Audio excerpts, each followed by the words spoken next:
My name is Siri. I'm a head of solutions in Johnston Labs. I'll be talking about automatic mining of adverse drug reactions from social media posts and unstructured chats. So, we are Johnston Labs. We are 5 years on the market. We focus solely on NLP in healthcare sector. Why healthcare? Because there are technical challenges. Because the language it's different from English language. It has different words, different vocabulary, different grammar, abbreviations, and also it's the process challenges. How to work with PHI data, how to work in hospitals, how to pass all the audits, etc. I will be talking about adverse drug reactions. So what is adverse drug reaction? So there is something which is called adverse event. So it's any untoward medical occurrence in patient. However, for adverse event, they may not be relations to the medicinal product. A subset of this, it's adverse reaction, or it's called adverse drug reaction. It's adverse event with relation to the drug or medical product. It also includes use of off-label use, misuse, abuse, or medication error, and occupational exposure. Medication error is something which may lead to the adverse event or may not lead to the adverse event. Adverse drug reaction is a really serious issue. There's 100,000 fatalities in the US every year, and it's very expensive to treat it. It's fourth leading death cause in the US, and the number of adverse drug reaction is like in tens of percent experience of this. It's in tens of percent. So it's widespread and it's really a big problem. Yet it mostly underreported. So it's roughly 95% underreporting, so only 5% adverse drug reactions is reported, and 15% of serious adverse drug reaction is reported.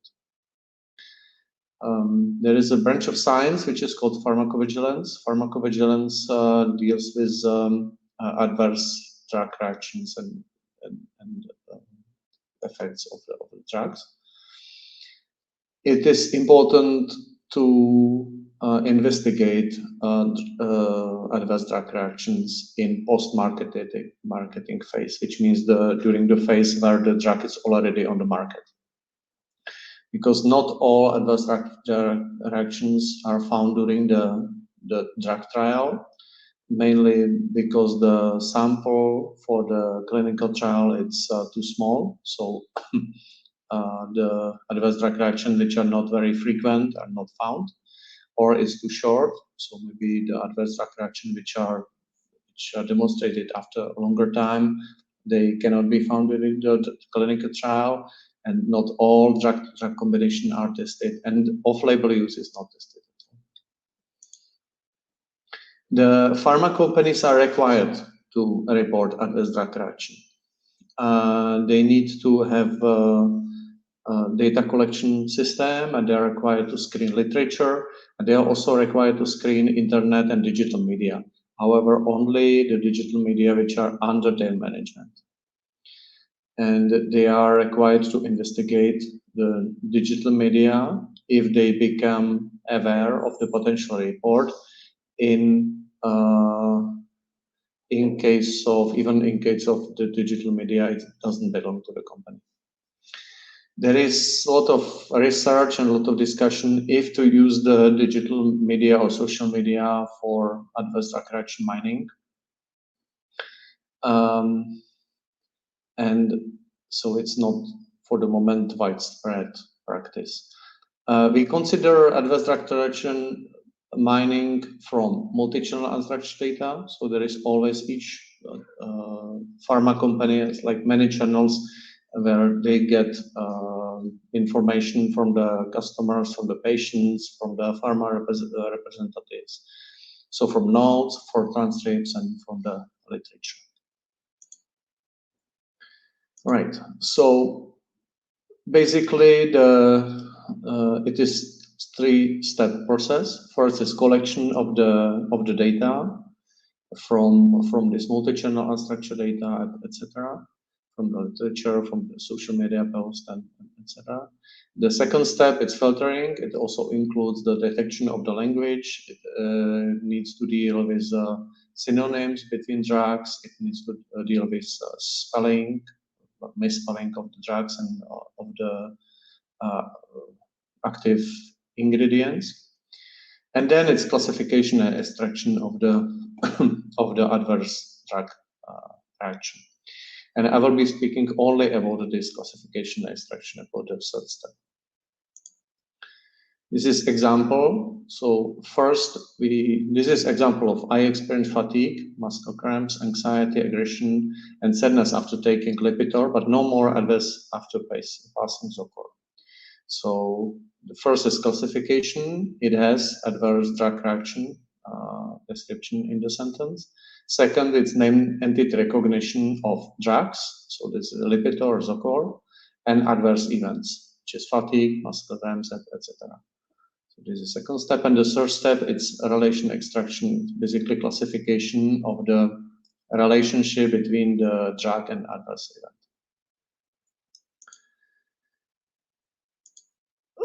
So everything what I will be talking here, it's work of my colleagues. So the paper which was published 1 month ago, it's called Mining Adverse Drug Reactions from Unstructured Mediums at Scale.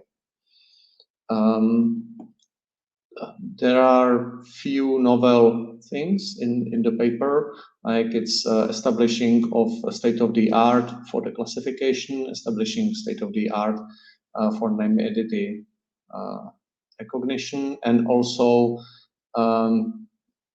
showing that if the data set is enriched with additional data, if a simpler method, which is described in the paper, can outperform current state-of-the-art results.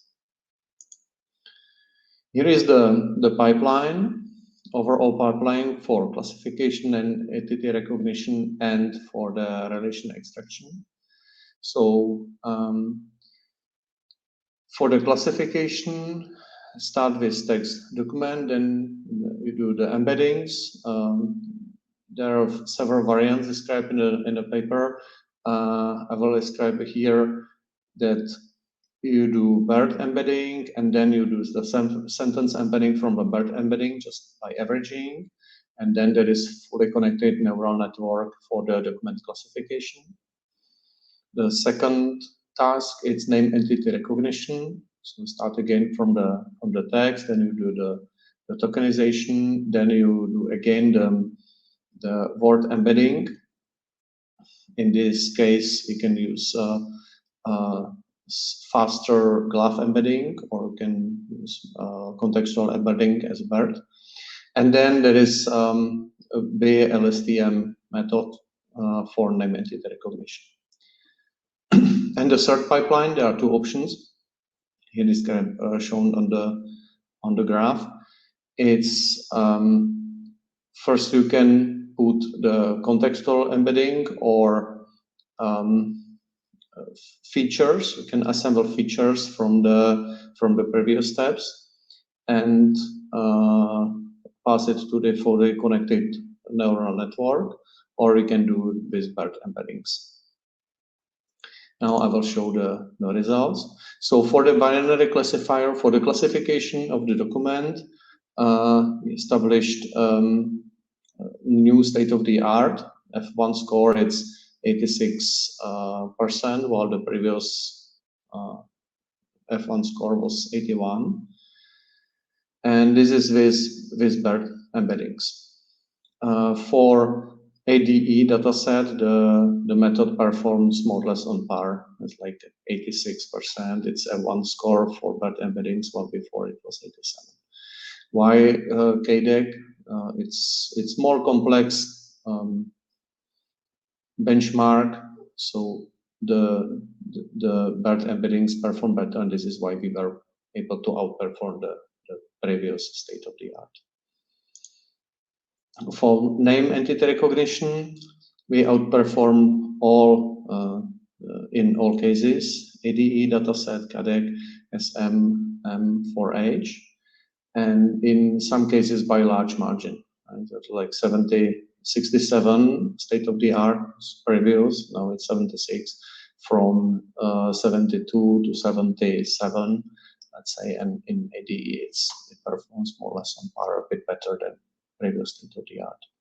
And this is based on, here's a result on the BERT embeddings, here's a result for glove embeddings. You see that for the glove embedding, the accuracy is very similar, F1 score it's very similar than for the BERT embedding, a bit lower.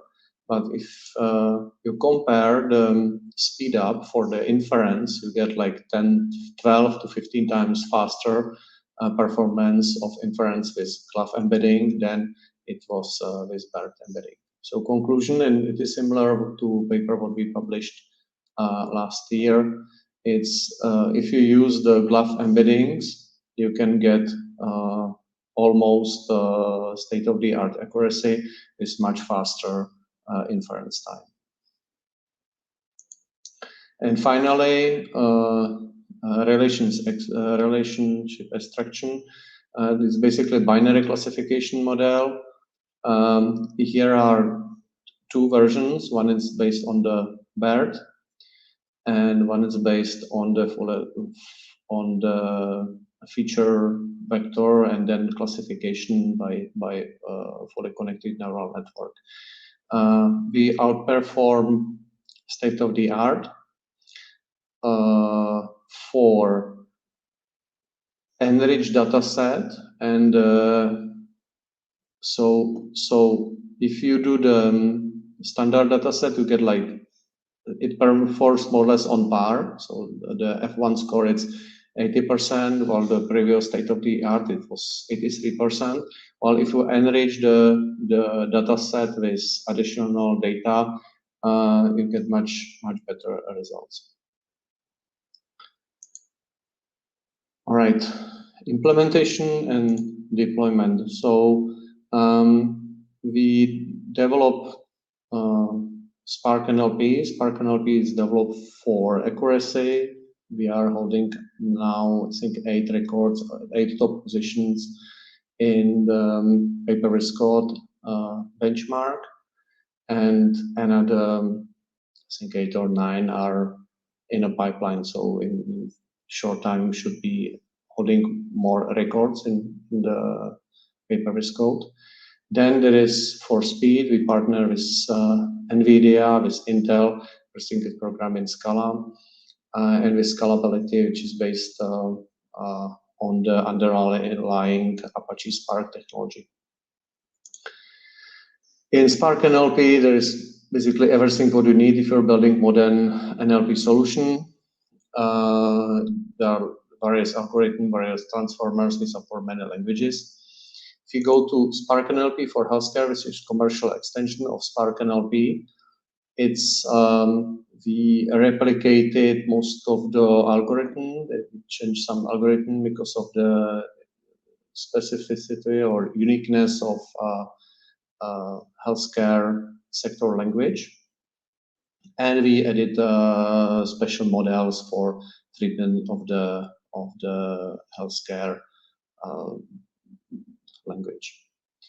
There is now roughly over 600 preference models, and all the models what I was talking about and what I will be talking about, they are now included in the base offer of Spark for healthcare. It runs air gap. There is no need on internet, no sharing to data with us. So coming back to the original example, is I experienced fatigue, etc. So how you code this task in Spark NLP for healthcare. So I will show you here part of the code. It's not only snippet, but it's full code from the top to the end, and it runs in Google Colab. So there are some specific settings in here for Google Colab. So first you upload the license keys. You set up the license key in the environment to install Spark NLP for healthcare, Spark NLP displays for showing of the previous graph. Then you import the libraries, set up the Spark session. And now this is the classification pipeline. In a classification pipeline, it follows the chart we was showing in the previous part of the presentation. So you start with document assembler. You detect sentences with deep learning method.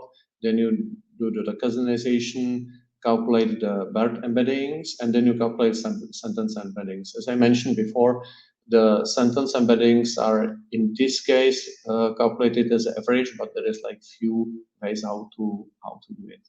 And then you run the classifier on top of the embeddings. So if you run this pipeline, you get true. This is the same sentence that was in the previous slide. Then the next one, it's name entity recognition. So you continue. So again, basically document assembler, sentences, tokenizer. Then you do the word embeddings and assemble the contextual embeddings, and in the end you do the relation extraction model.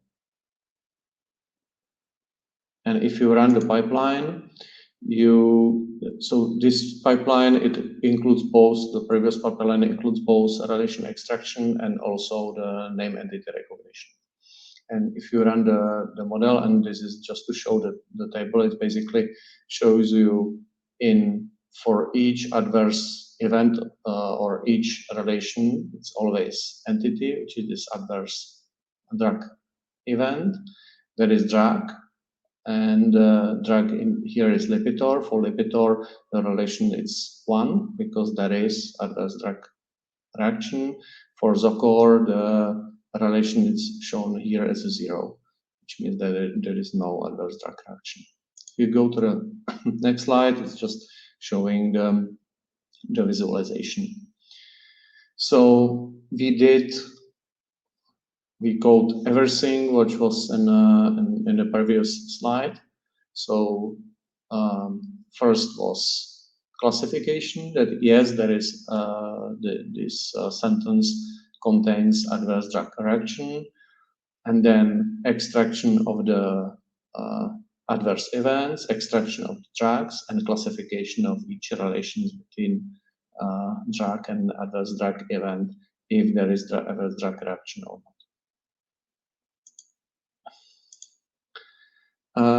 We have real-life reference from our customer from OmniHealth, presenting the solution on NLP Summit last year. And as a conclusion, so we did NLP classification of adverse drug reaction. We extracted adverse event and drugs, and we classified relations between drugs and adverse drug reaction. We established a new state-of-the-art, and we implement everything in Spark NLP for healthcare. And all the models that I was showing, they are included in the base offer of Spark NLP for healthcare. Thank you very much.